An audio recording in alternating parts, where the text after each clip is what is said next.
തിരിച്ചു കിട്ടി. കണ്ണു നിറയൊന്ന് കാണാൻ കഴിയും മുമ്പ് കൊണ്ടുപോയി കൊന്നല്ല ഏട്ടാ. എന്നെ മോഹിപ്പിച്ചതല്ലോ വേദനിപ്പിക്കാനായിരുന്നല്ലോ.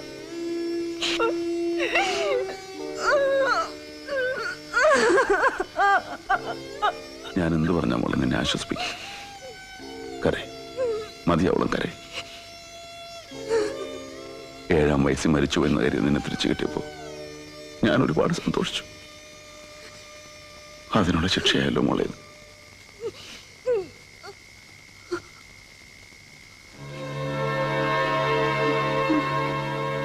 ലക്ഷ്മി,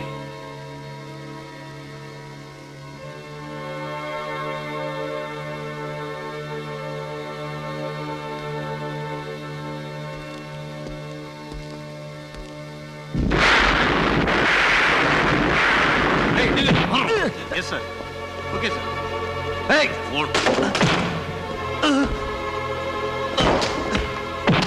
നിന്നെ കൊണ്ടുപോകാനാണ് ഞാൻ വന്നത്. ആ പയ്യനെ കൊല്ലാൻ നീ ഒത്താശ ചെയ്തവന്മാരടുത്തേക്ക്. സ്റ്റേഷൻ കൊള്ളുന്നത് കലാട്ട അവിടെ പെട്ട കോൺസ്റ്റബിൾ.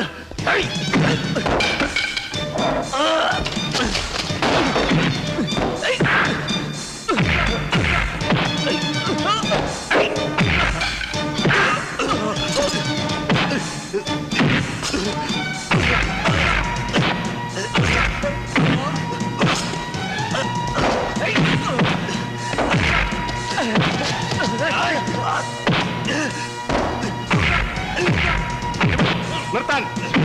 ശിവൻ, ശിവൻ, താൻ എന്ത് ഭ്രാന്തായി കാണിക്കുന്നത്? അതെ സാർ, എനിക്ക് ഭ്രാന്താണ്. ആ പെൺകുട്ടിയുടെ കരച്ചിൽ കേൾക്കുമ്പോ എന്റെ ഭ്രാന്ത് കൂടുതലാണ്. അത് മാറണമെങ്കിൽ ഇവരെ പോലെ പട്ടുകളൊക്കെ കൊല്ലണം. ശിവൻ, താൻ ഈ കാണിച്ചതിന് തന്നെ അറസ്റ്റ് ചെയ്ത് ലോക്കപ്പ് ഇടേണ്ടതാണ്. ചെയ്യണം സാർ. സാറിനെ കൊണ്ട് അതല്ലേ പറ്റൂ. സർക്കാരിന്റെ ശമ്പളം വാങ്ങി ഗുണ്ടകൾക്ക് കൈകളായി നിൽക്കുന്ന ഇവനെ പോലെയുള്ളവനെയൊന്നും തൊടാൻ പറ്റിയല്ലോ. Shivan, cool down. കണ്ണനെ കൊന്നവന്റെ പിന്നിൽ ആരുടെ കൈയാണെന്ന് എനിക്കറിയാം. അവനെ രാത്രി വീട്ടിൽ നിറക്കൊണ്ടുവനെ അന്വേഷിച്ചോണ്ടിരിക്കുക. അവനെ കൈ കിട്ടിയാൽ വേണ്ട ആക്ഷൻ ഞാൻ എടുത്തോളാം. താനിപ്പോ പോ.